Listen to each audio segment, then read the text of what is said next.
A very lovely good morning to all of you. I hope you all are fine and safe. Today I'll continue the chapter 2 on the trial of the earliest people from your history book. So let's start the chapter. Rock paintings and what they tell us. आज हम पढ़ेंगे rock paintings के बारे में और वो paintings हमें क्या दर्शाती हैं उनके बारे में।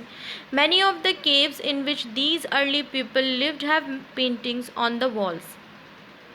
बहुत सी गुफाएं ऐसी थी जिनमें अर्ली पीपल रहा करते थे और उनकी वॉल्स पे पेंटिंग थी।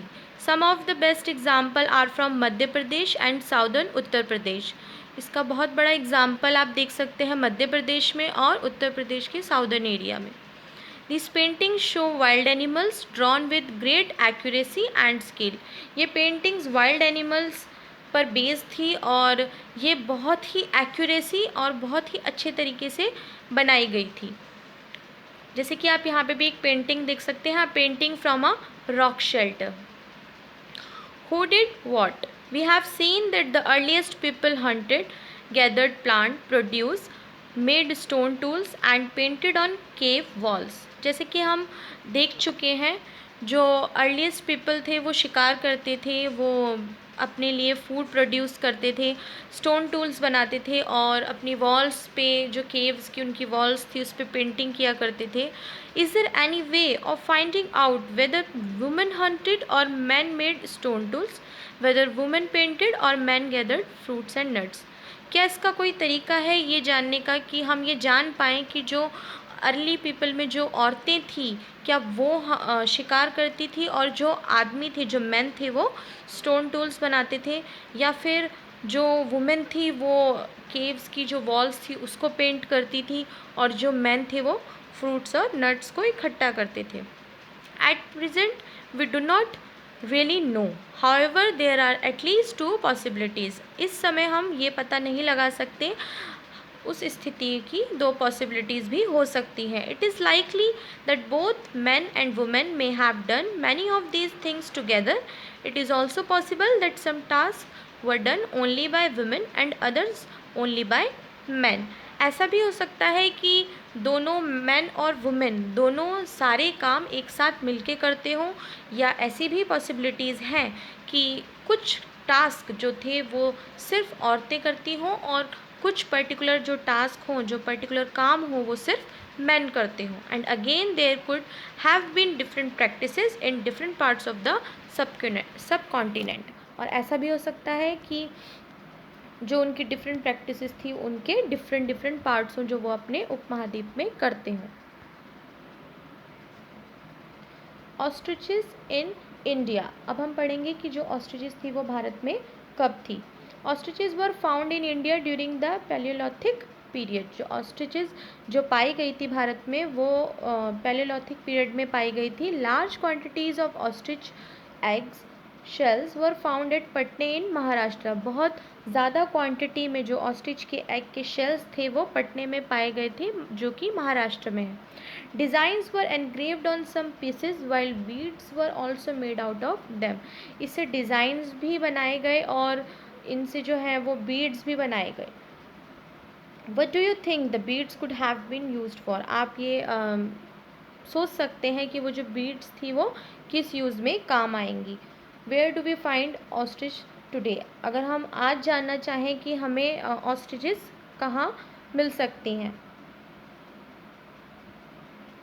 अ क्लोजर लुक हसनगी।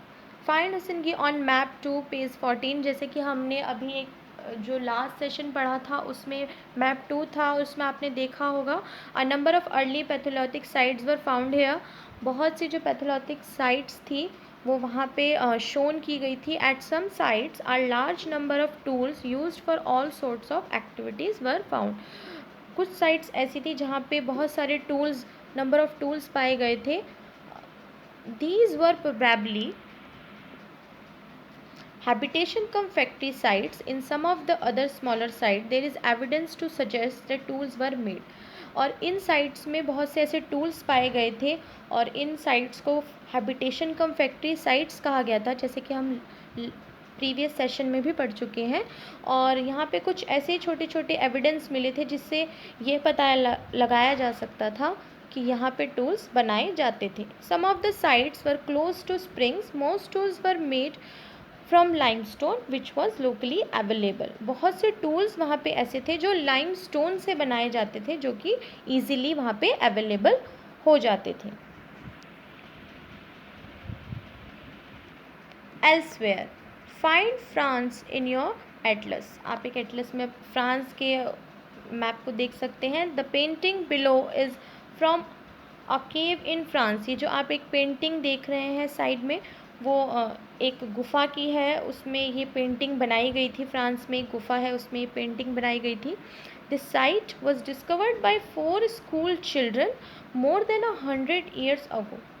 ये साइट जो है ये 4 स्कूल के जो बच्चे थे उन्होंने ढूंढी थी 100 साल, करीब 100 साल पहले। Paintings like this were made between 20,000 and 10,000 years अगो। इस तरह की पेंटिंग जो है ये 10,000 या 20,000 साल पहले बनाई जाती थी। Many of these were of animals such as wild horses, aurochs an older wild form of cattle, bison, woolly rhinoceros, reindeer and bear painted in bright colours. इस तरह की पेंटिंग्स जो है वो वाइल्ड एनिमल्स की बनाई जाती थी, जैसे वाइल्ड हॉर्सेस हैं, बिजन है, वुली राइनोसोर्स होते हैं, रेनडियर है एंड बियर।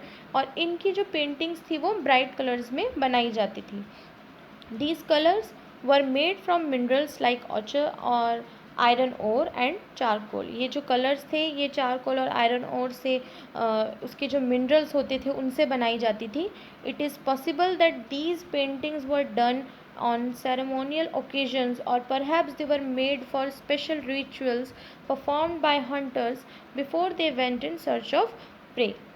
ऐसा माना जाता है और ऐसी पॉसिबिलिटीज़ लगाई जाती हैं कि ये जो पेंटिंग्स हैं ये तब बनाई जाती होंगी कि अगर कोई ओकेज़न होता होगा वो तब ये पेंटिंग बनाते होंगे, या फिर वो उनका एक स्पेशल जो है रिचुअल, एक रिवाज होगा जिसमें जब भी वो शिकार ढूंढने जाते होंगे उससे पहले वो ये पेंटिंग्स बनाते होंगे। ऐसा सिर्फ पॉसिबिलिटीज़ हैं।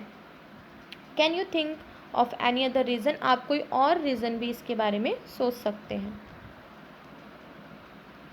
Thank you students, this chapter is over. I hope you will all understand this.